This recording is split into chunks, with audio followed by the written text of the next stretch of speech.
I love it. I love this question. It's just so beautiful. It's so gorgeous.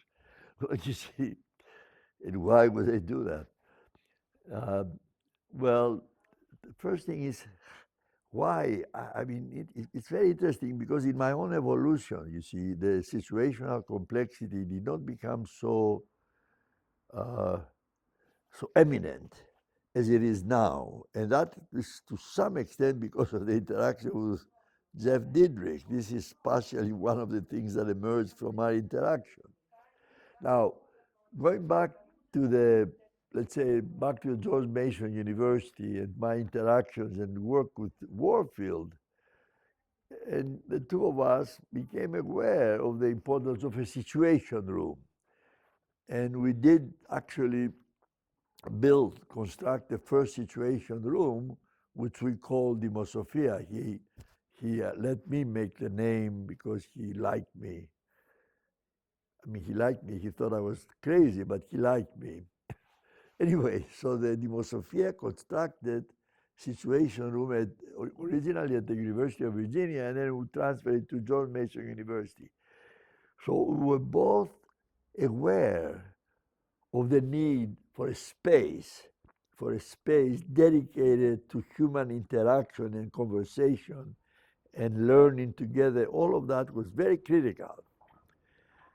But we did not at the time, and we were aware also of behavioral constraints, all of that stuff, and the capacity to engage people or to immerse people in an environment of learning and the walls of this, all of that. It was absolutely in the case in the back to University of Virginia days, the 70s, in other words, or the 80s. But the sensitivity to the situational complexity is something that came up because we started recognizing that there are distinctions in terms of complexity. And that related to the three phases of sciences. We actually recognize that the first phase science was addressing primarily what we call objective complexity. It's the complexity that people try to explain in physical phenomena. They make observations, let's say the nuclear interaction of not neutrons and protons that I studied when I was a graduate school at Yale. We studied neutrons and protons, and we conducted all kinds of experiments, and we tried to explain the phenomenon of the nuclear interaction between neutrons and protons. And that is an interesting complexity, but again, it belongs to the physical sciences and to objectivity. We try to find explanations that were generalizable. And then we were sensitive to another type of complexity, which is now related to what we call the second phase of science, which we call the complexity that emerges in the interaction, let's say, between a doctor and a patient, or when anthropologists observe, cultures, stuff like that. This is more a subjective type of complexity. So it's related to what we call the second phase of science. Then we realize that there is a third phase too, which has to do with intersubjectivity, and also has to do with the fact that the observations include actions.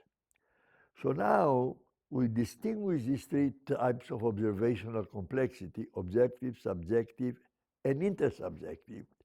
And we recognize that if in the situation room, when we bring people together, not only these three complexities are connected, are coupled, but they are coupled together through the participation of observers.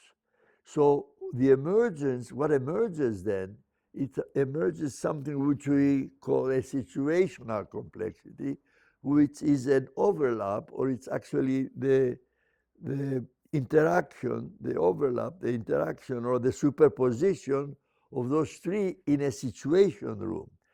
And we claim that that type of phenomenon is is there. It exists. It exists.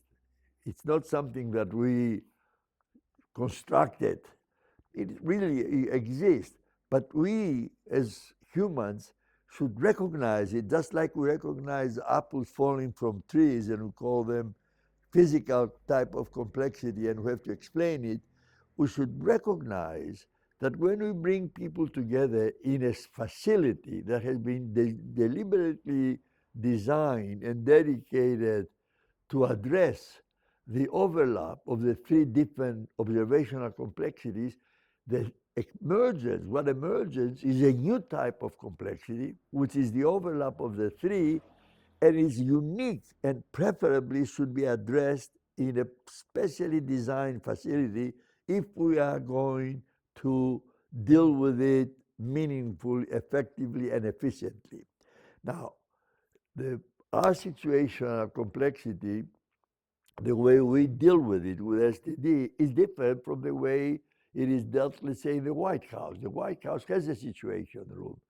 I've never been to that room, but I mean, I've heard about its existence and we have seen it sometimes on television. For example, when Obama did something with whatever, some, something that we saw Obama and some of his colleagues in the Situation Room. Our Situation Room is specifically developed, just like a laboratory, deliberately developed and designed to address the situational complexity that emerges from the overlap of those three. That's what we call the phenomenon of situational complexity that emerges when people congregate and address whatever wicked problems they are filling in a specially designed room, and we call that the situation room, and we have given it the name Demosophia as the wisdom of the group, the wisdom of the people.